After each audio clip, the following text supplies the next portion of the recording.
Welcome to the College of DuPage Entrepreneurship Club. My name is Peter James. I'm the faculty advisor for the club, and we are in episode number 18 of the College of DuPage Entrepreneurship Club. Let's give a hand for everybody.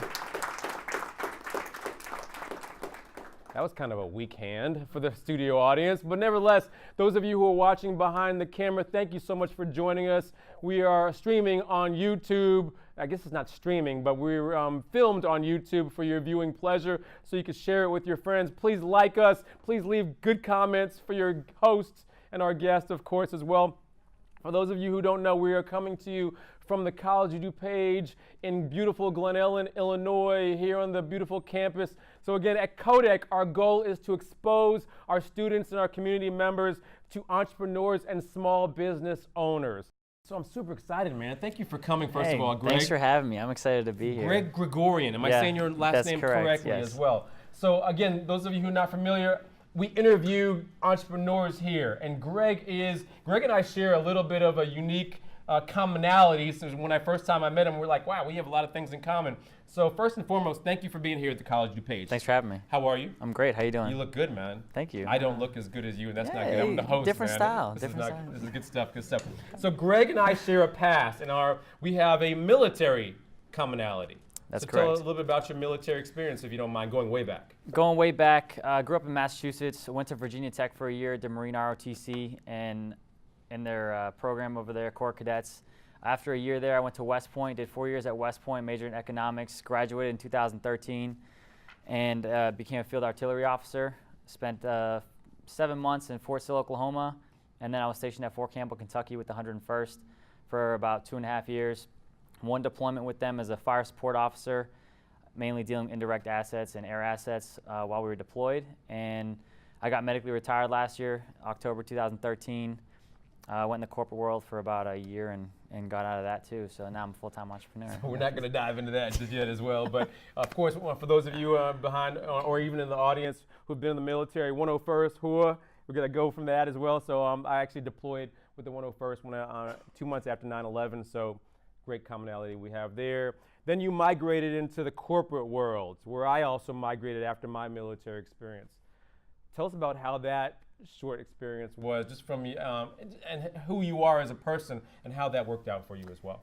So I've always had the entrepreneurial spirit when I was about 9 years old, selling gum and mints and stuff in middle school. And so I did the military. I always wanted to serve. My whole family served. My brother's still a Navy pilot. My dad served 27 years in the Army Reserve. My grandfather was in the Navy, so I've always wanted to serve my entire life. And then when I got out of the military, I was like, I want to become an entrepreneur. I don't want to work for someone else. I want to work for myself, run my own schedule, the whole dream, financial freedom, time freedom, right? And so my business plan actually put me on par when I left the military if I fulfilled my commitment May 2018. But I got out a year and a half earlier, so I had to take a job. Went through a recruiting agency, got a job as a medical device tech, pretty much dealing with pacemakers and defibrillators. Honestly, I had no passion for the medical field, really had no passion for working for someone else, so I just constantly built up my businesses and then left my corporate job 3 weeks ago tomorrow. So.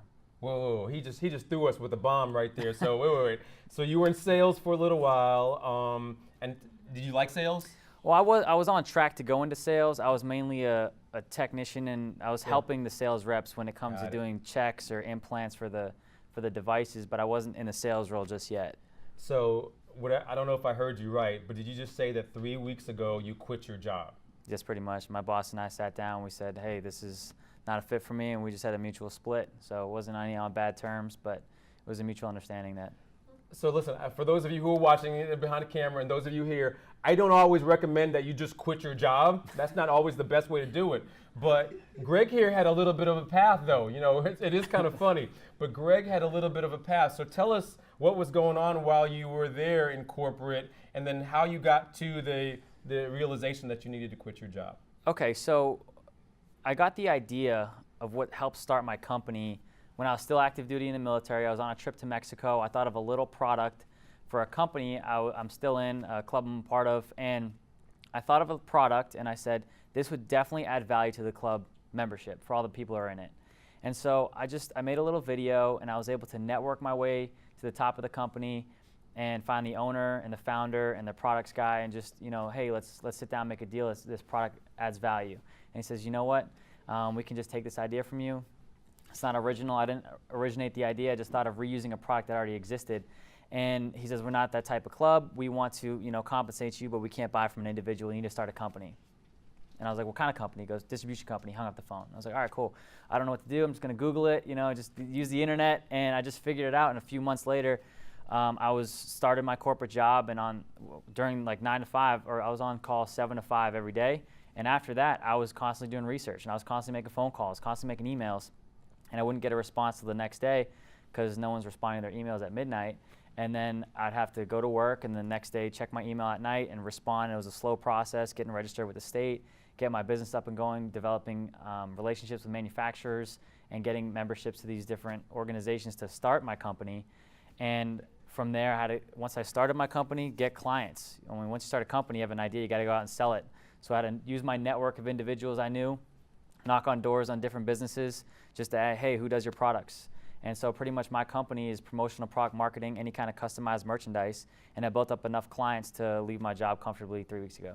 So what I love about Greg's story here, folks, and many of you have heard me talk about this before, I'm not the big advocate, and you'll hear this theme a lot during Global Entrepreneurship Week.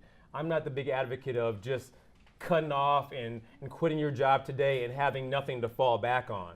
Instead, what Greg is telling us here to a certain extent, he had a passion for something which wasn't the corporate gig and continued to work it even after the 9 to 5 time until he had enough revenue, enough clients to be able to say, hey, it's time for me to go. I got to go focus on this endeavor here. And is that a good, fair estimate of what you just did? Absolutely. I mean, you have to find your passion and focus on that, but you also have to understand if you have a job and a side hustle or some side businesses you want to start, there comes to a point where you're going to have to pick one. You have to either put all your effort and go all in with your idea, or you're going to be sitting on the fence and never fully capitalize on your potential with that idea. Passion is very, very, very cool. Mm-hmm.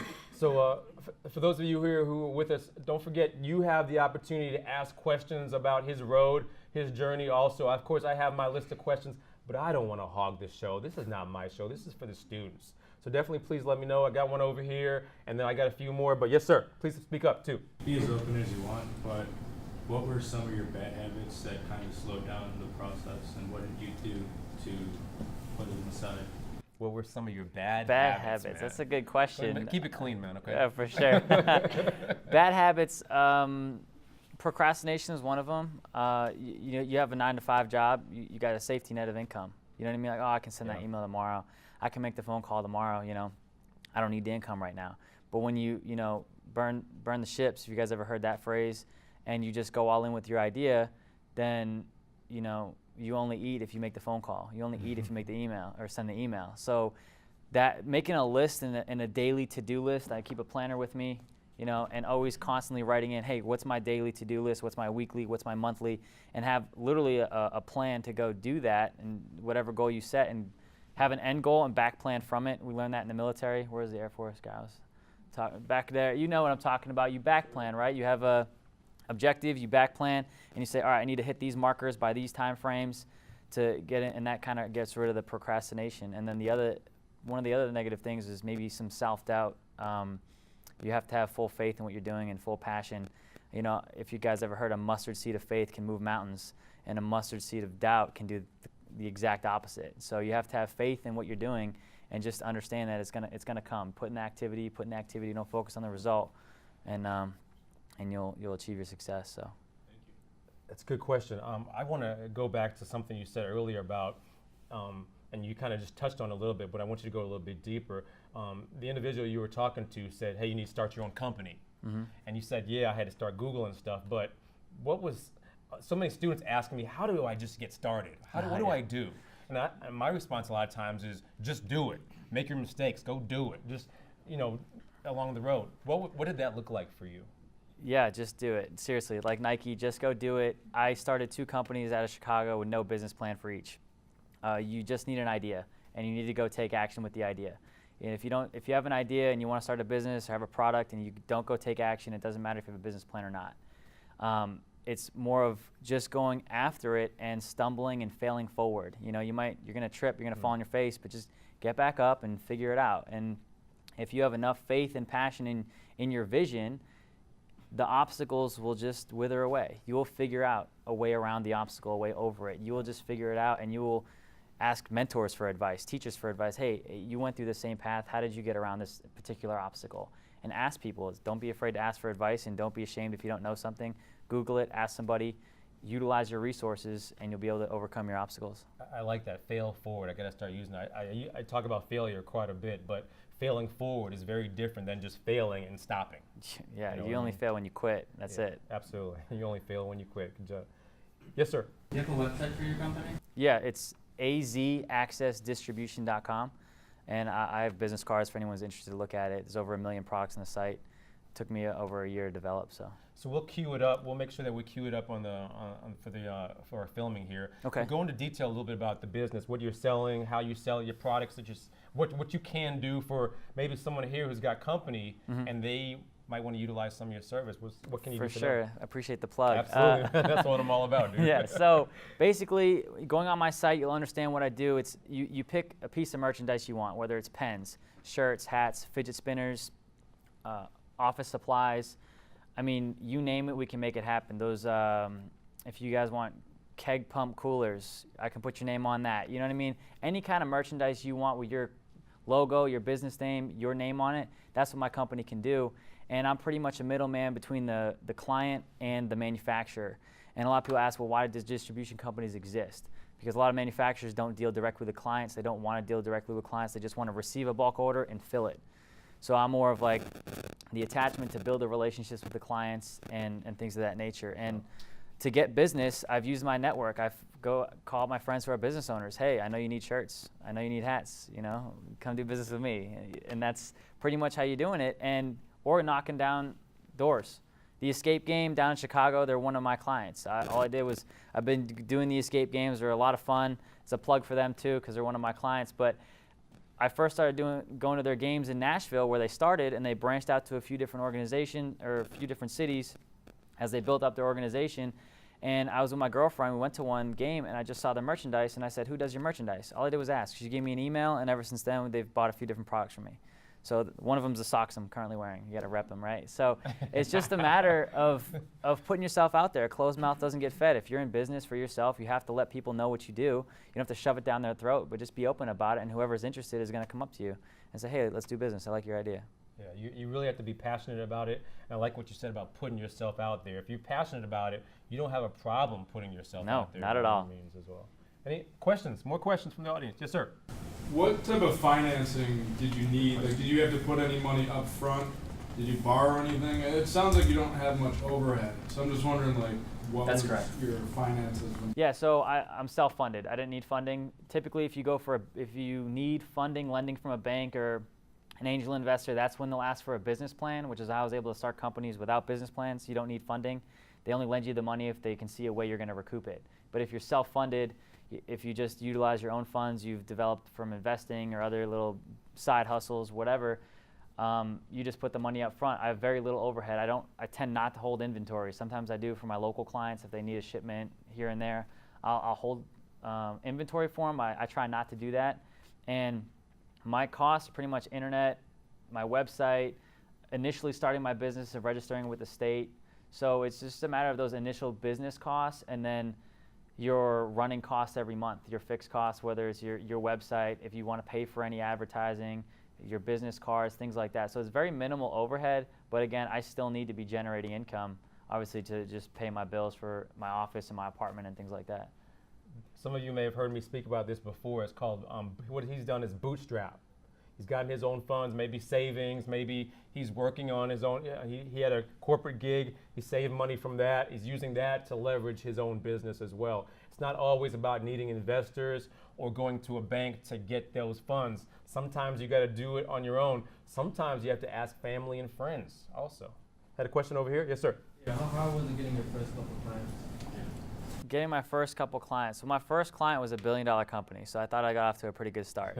When I was able to pitch to them and they said, "Hey, start a company and we like your idea, we want to purchase some," I was like, that's great. And it took me a year, a little less, but about a year from my idea, and about, I don't know, 8 months from when I first made contact with people in the company to when they said, let's make a deal. And it was good. It was just about networking, and it was kind of on the fence of like, is it going to work? Is he going to follow through what he said? Because we didn't sign anything. There was no paperwork signed. I just flew down to Texas to their headquarters twice, once in March and once in April, and we shook hands, you know. And I just went with faith that, hey, he's not going to back out of the deal. He's not going to do that. And ever since then, I was like, oh, this one company wanted to do business with me. I was like, this company allowed me to go get clients from everywhere. Who doesn't have shirts? Who doesn't have customized product? Every company does. My friends trying to start their own T-shirt brands. Yeah. They come through me, you know, and I'm helping them. I'm helping other budding entrepreneurs because we're all bootstrapping here. Yeah. So I said, hey, come through my company. You help boost my business. I'll promote you on my website. It's a mutual benefit, and then you develop those relationships over time. I have a friend in Barrington who does welding. I met him through another friend at church, just networking, and he did some customization on a slingshot that I have, and he did some metal work on it, and then he's like, hey, I need some shirts. I said, cool. So I gave him a deal because he gave me a deal on metal work, and we're trying to just almost bartering services, really, and to promote each other. And then when he goes out to his welding networking events, and I go out to my events, and someone else needs, hey, I'm trying to get some custom metal pieces, like, I know a guy. And when he goes, hey, I need shirts, he says to them, I know a guy. And it's just, so far as networking, I really haven't paid for any ads online. And the few ads I did was like $50. I didn't really generate any return on it. So I was like, I don't really need to do that right now. So I can't ask you about niching, who your target market is or anything like that, because it sounds like you're just focusing on who your network is, who your network of your network is, for that matter as well. Do you have a specific niche, a specific target that you're focusing on? If I were to pick a niche target market, it would be budding entrepreneurs, small companies, startups. Those guys are always looking for deals, and I'm always looking for more clients, and it's definitely a mutual beneficial relationship. Trying to get large corporate accounts, obviously the paycheck, the commission is a lot higher with them, but they typically have already had a relationship and a contract signed with a different distribution company. Hey, this bank is going to get their awards for their employees from this distribution company for the next 5 years locked in at this price. So it's kind of hard to break in a contract because they're not going to breach it. Yeah. But people starting up businesses, that's who if I were to pick a target market, it'd be that outside of my network. Those of you budding entrepreneurs in the room, you need T-shirts, you need cards, you need cups with your logo. You might want to get creative. Beanies, hat, I mean anything. Wow. Yes, sir. So you have to develop a lot of partnerships with a lot of different manufacturers, because some manufacturers can't manufacture what you want, so you have to move on to another one. Mm-hmm. So I look at my business as I'm getting a lot of wearables, so I get T-shirts, hats, and then I'll get maybe some pens. And obviously I have a mentor in this who's helping me pick a few different products to mainly focus on, and I have one manufacturer for my pen. So I know exactly who I'm going to. I build a relationship with that sales rep from that manufacturer in my region. So I say, hey, I need these kind of pens for this kind of client, and it's a better, smoother working relationship.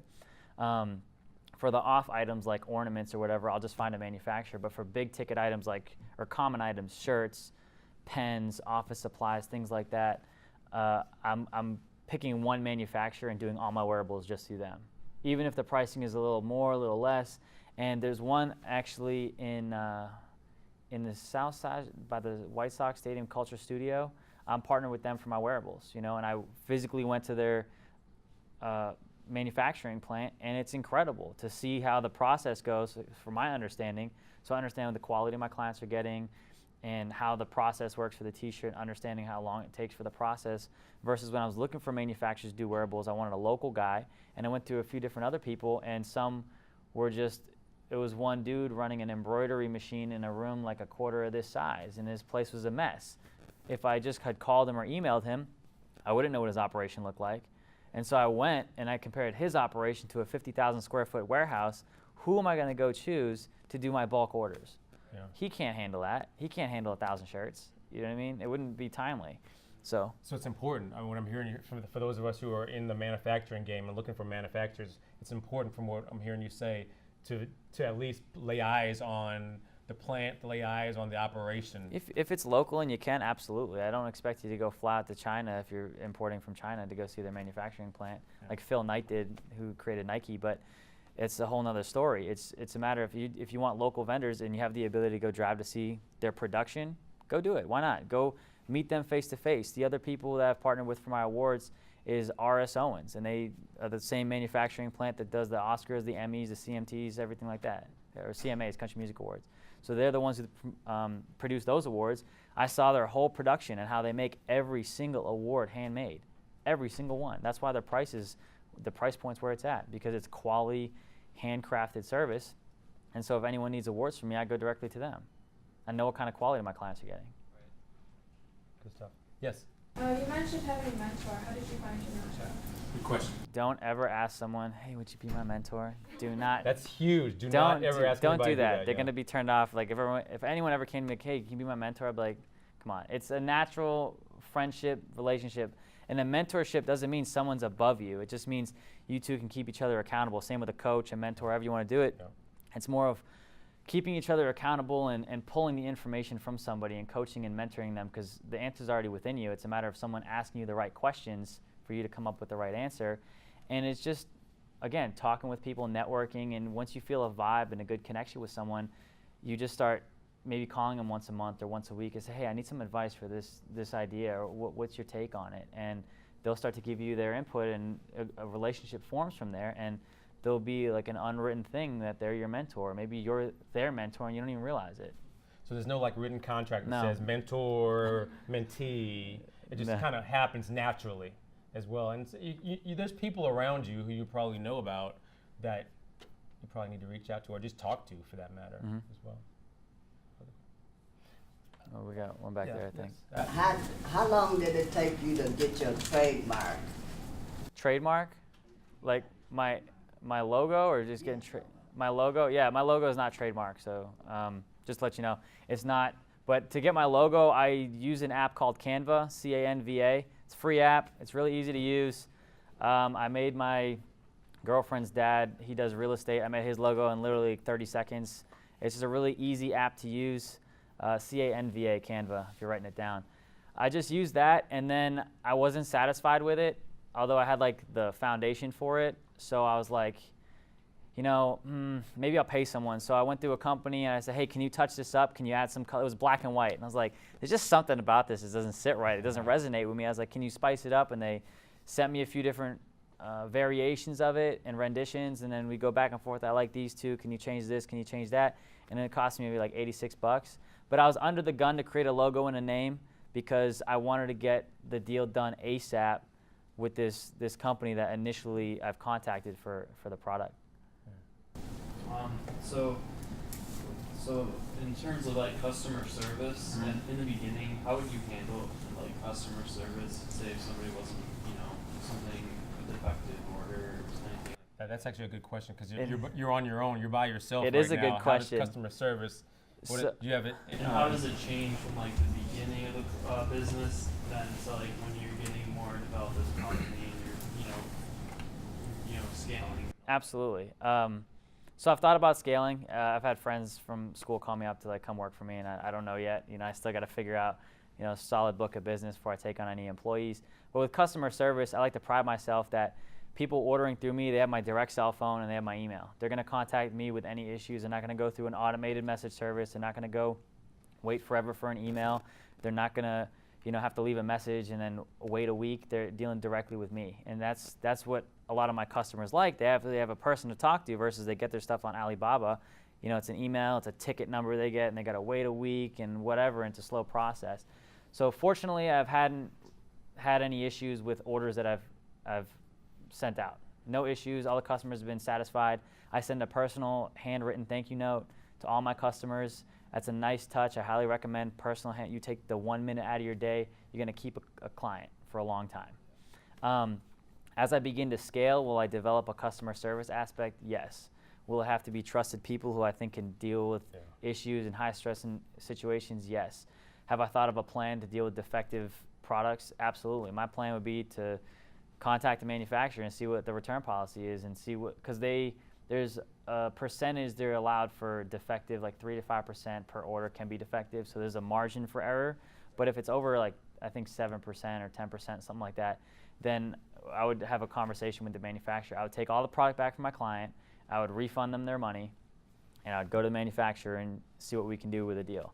Because the way the process works is a client comes to me, and I'm pretty much putting the money, typically I'm putting the money up front for the order, and then I give it to the client, and then I send them an invoice, and they have net 10 days, net 30 days, net 60 days to pay me. So, Good stuff. Personal habit. I see you over there. A personal habit that contributes to your success. personal habit. Could be quirky. You know, we like to hear that you get up at 5 o'clock in the morning and you run and you have all these ideas, or something. It's funny you say that. Every morning, my girlfriend and I get up at 4:45 and we work out in the gym, 5 o'clock. So really, that's how I start my day. It's the only time I have to work out because my rest of the day is filled with phone calls, emails, driving around, maybe speaking with people, and I enjoy doing this. So I want to allot my personal time early in the morning and when I'm having minimal calls and emails. So yeah, I work out every day to start my day, hands down, 7 days a week, even on the weekend. Maybe on the weekend I'll get up at like 6:45, a little later, but I start my day earlier. The earlier you get up, the more time you have in the day to accomplish what you got to do. Yeah. Feel like it clears your head a little bit, maybe makes you focus. It definitely helps me focus. It makes me hungry, so I have a good breakfast. Right. With a good breakfast, you're able to take on the day. I may take like a 5, 10, 30-minute max power nap in the afternoon if I have the time and I really need it. Other than that, start my day working out. That's one of the habits I learned from the military. Even when I was in high school and in middle school, I was constantly being active. I love staying fit, and working out your body and just being able to clear your mind from any stress can help you think clear when the day comes on, and you can take on problems. And I take on then my hardest problems in the morning, because by the afternoon you're kind of groggy and you can maybe make a poor decision because you're not as sharp thinking. Good stuff. Yeah. Good stuff. Yes, sir. You actually kind of took my question. I was going to ask, what do you do now? Because like you said, over 3 weeks ago you worked 9 to 5, and then at night you used to send emails. So like, I like to be a full-time. That's you, because when you were working, you had the 9 to 5, and you probably were working like 6 to 2 on your gig. Yeah. So now, how has that shifted? What did that transition look like? Was it challenging? Yeah, I don't think it was challenging. I was ready for it. It was more of, now I'm working over 100 hours a week, so I don't have to work 40 hours a week. That's life of an entrepreneur. So you work 100 hours a week for yourself, so you have to work 40 hours a week for someone else. And I love it. I enjoy it because I run my schedule on my time. I do what I want when I want, and I'm so happy. If you ask anyone, people are reaching out to me on social media nonstop. Dude, what are you doing? You're ecstatic all the time now. Like, what happened? I was like, I'm doing what I want to do. I'm doing my stuff in my own time, and it's incredible. I keep my schedule absolutely packed. Meeting, driving, phone call. When I'm driving, I'm on the phone nonstop because I want to get as much as I can done that day, so the next day I can get even more done and get, work towards my goal a lot faster. So my time that I was doing the 9 to 5 that's now freed up is literally making more phone calls for my business endeavors. So that's all you do? You just make phone calls? Well, it's phone calls. It's like today I had a lunch with one of the other side hustles with a girl. Before that, I was dealing with orders. It takes a while to process an order, to contact a manufacturer and keep in contact with the client. It's a lot of back and forth. So yeah, I'm on the computer and I'm on the phone, or I'm meeting people in person. That's what it takes as an entrepreneur. I'd rather talk on the phone than meet in person and be stuck in traffic most of the time. So it's a lot of phone calls. But it sounds simple. That's all you do. It sounds simple, but he's trying to find leads to generate more business for his gig, right? Yeah. Absolutely, yes. And another question back here. Yes, ma'am. What are some of your future goals with your company or personal? Future goals of my company, I'm trying to hit $1 million in revenue in 2018, easily. I think I can do that. Starting out with a lot of momentum going into 2018, my goal is to easily hit $1 million in revenue. And I think that would be an awesome goal to accomplish with my company. And maybe in 2018, if I'm at that point, I've hired employees. Yeah. And they're going to be my friends and family who have called me up and said, hey, like in Wolf of Wall Street, in that scene where he says, hey, show me a paycheck for $72,000 and I quit my job today. I've had people call me that and literally tell me, like, hey, when I get out of the Army, I'm going to come work for you. I believe what you're doing. And they're just believing what I believe because I'm promoting it on social media. Social media is a phenomenal platform. So I definitely want to take on employees in 2018 and see where things go from there to expand. So, like a lot of entrepreneurs, I think what's really important is like personal branding. Yeah. So you have your own. Do you generate leads off of your own personal Facebook profile, and then you have a business page on Facebook? That's correct. Because like I know, like my friends list, like all these people, they kind of portray themselves in this way. It's like a law of attraction, kind of how you kind of rule like people in by your posts on Facebook and stuff. Do you follow that type of strategy? So I have, the business page for Facebook, for Instagram, and for LinkedIn. I tried that's when I first started my business. I was like, hey, let me try these Facebook ads. They're really awesome because they're targeted. They're great. I mean, they're awesome. I just didn't generate any revenue from it. And I'm getting more success from just networking with individuals, whether I'm talking to my friends on Facebook, on my personal page, and I'm reaching out to them from a personal standpoint because they know me. And I say, hey, does your unit need any patches? Does your unit need any glass? Like, actually, we do. We order patches, once every 2 months. I said, cool. Can you help me get that account? Like, yeah, absolutely. I'll talk to my commander. And it's more developing the personal relationships with people that I know already. Yeah. I think once I scale my business to the income I want next year and get some employees, that's when I'll go to the business branding and have my business name as like the forefront, reaching out to people. But for now, it's a personal connection. And actually, that's a good point. Early on, you really have to work the room. You have to do your legwork. A lot of times, you're your own salesperson. You're the architect and the plumber at the same time. You are everything all in one. A good example, for these meetings, I like to bring in interviewees who are just really charismatic.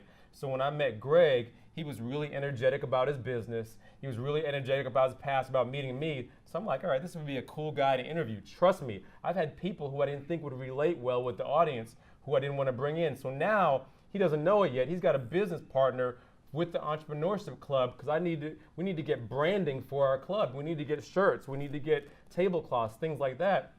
And I'm looking at him now just based on the relationship that he made with me, not his social media. Don't get me wrong, social media is great, but social media is not going to make you money like that.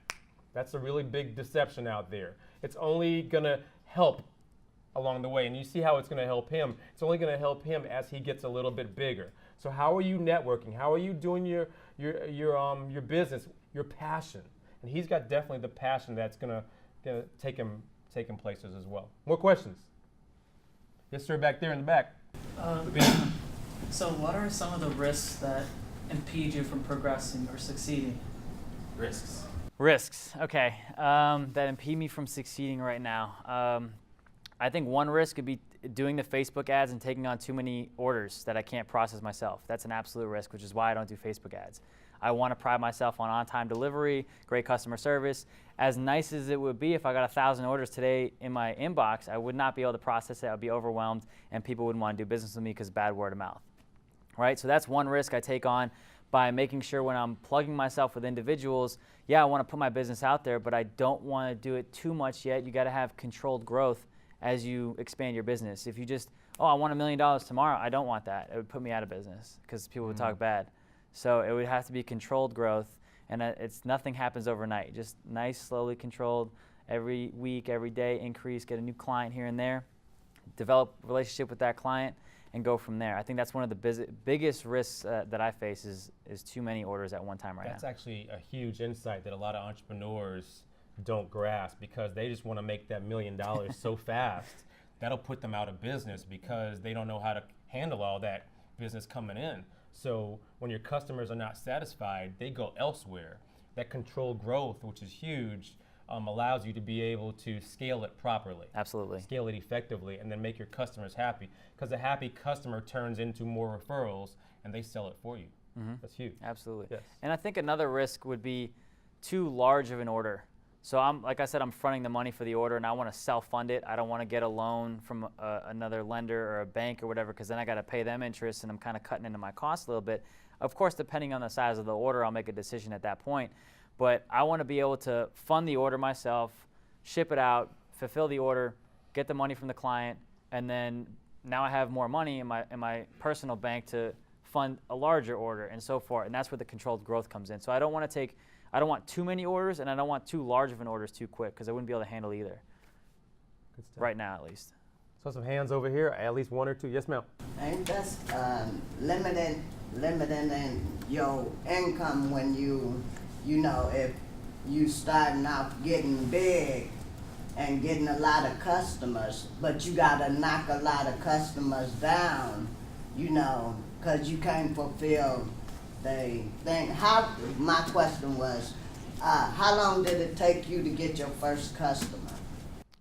I actually had my first customer before I started my business, and so that was the reason I started my business, and that was that $1 billion company I told you about. And my product sold out at their event in Vegas a couple weeks ago, so I'm waiting for the next order from them. But my first client, like I said, was what started my business, and from there I've just been knocking on doors, and I want to make sure, like, again, these orders aren't too large and they're not, too many coming in. So that's why my target, my niche audience would be just right now small business owners. When I'm targeting people, when I'm networking, it's more of who do I know who owns a business, and from there we'll negotiate a pricing contract and a payment detail from there and things like that. So I hope that answered your question.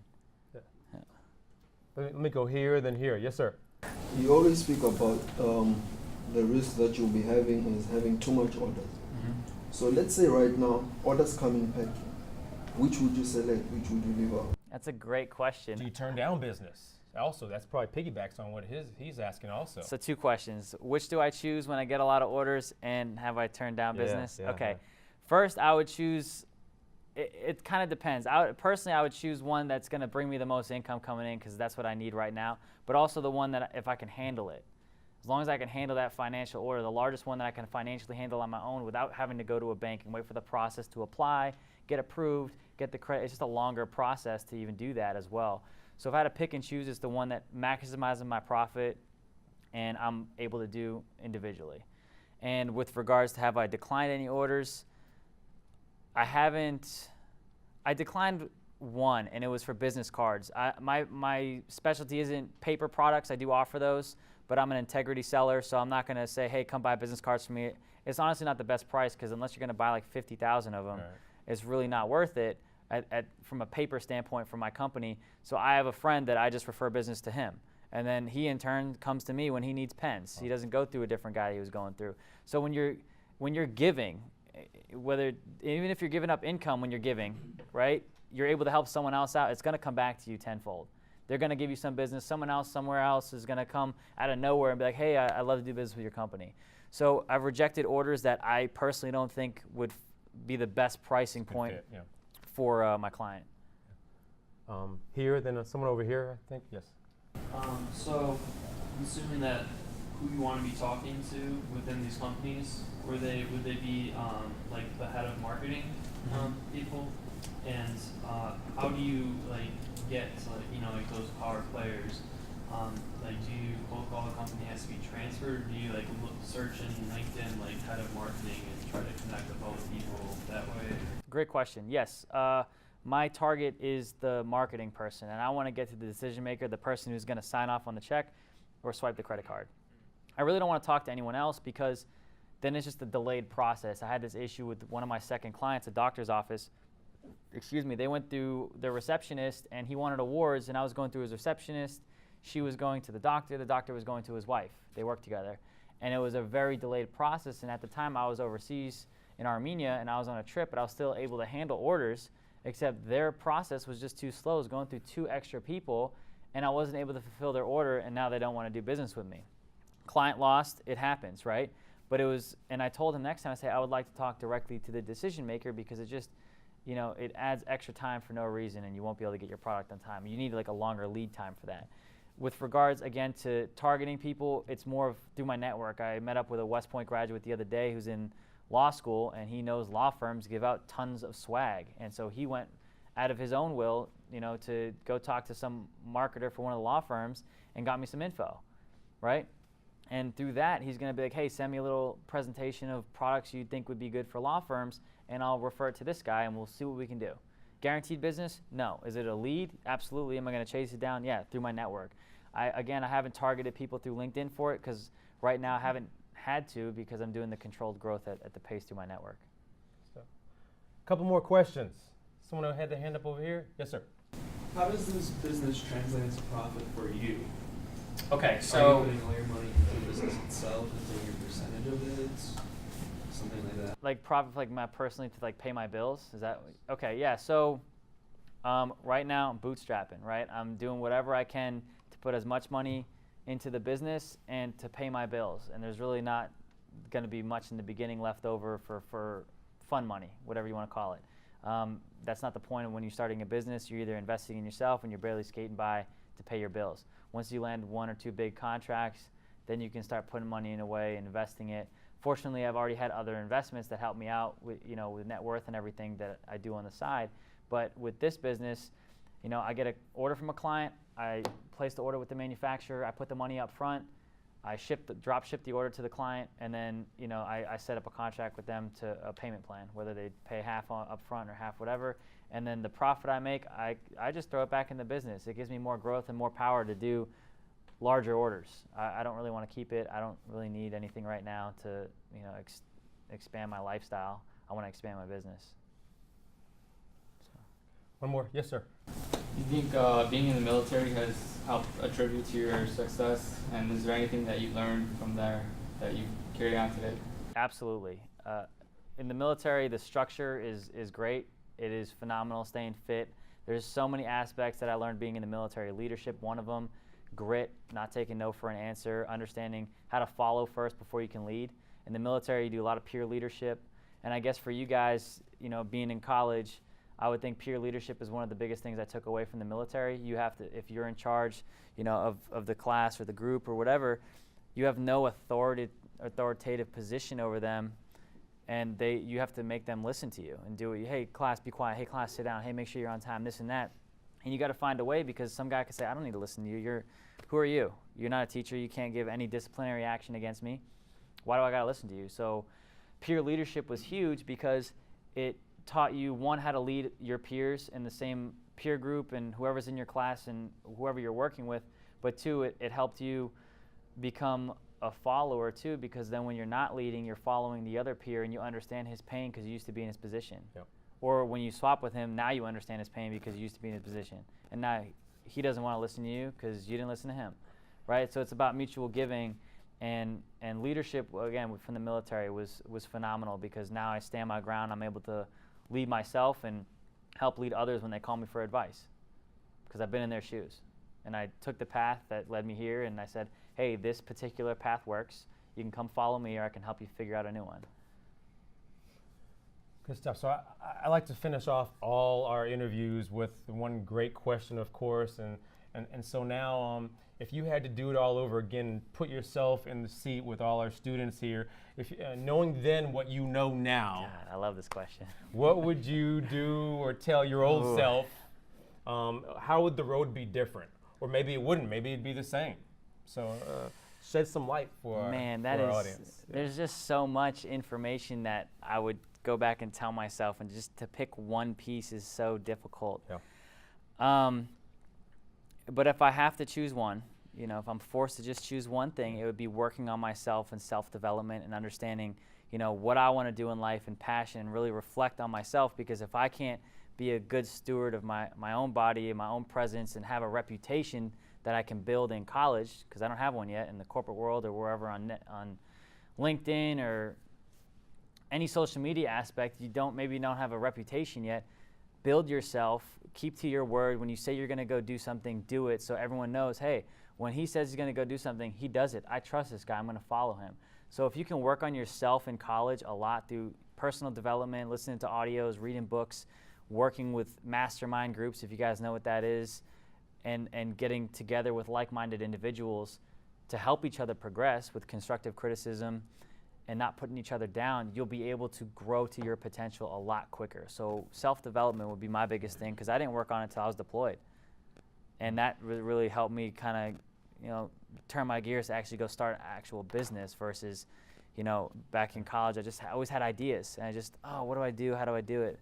But self-development will help you network with the right people, because then you're a better person for it, and you'll be able to network with a higher net worth kind of network. I like how you said surround yourself with like-minded individuals who have the same passion, goals, or going in the same direction as you. That's huge, because a lot of times people are negative around us. They're doing things that are not moving forward. The negativity is real. You're going to have people tell you your idea is crazy. I had many millionaires tell me my product idea was crazy, and they were in the same club as me. And I said, okay, I'm talking to the wrong guy. So I went to the founder of the club and I said, do you like this idea? He goes, yeah, it's a phenomenal idea. So don't, if you really believe in your product, don't let one person, regardless of where they're at, tell you no. You just surround yourself with like-minded individuals. If your family and friends think you're crazy doing an entrepreneur lifestyle, welcome to the club. You know what I mean? They all think, you should have heard the phone call when I called my parents.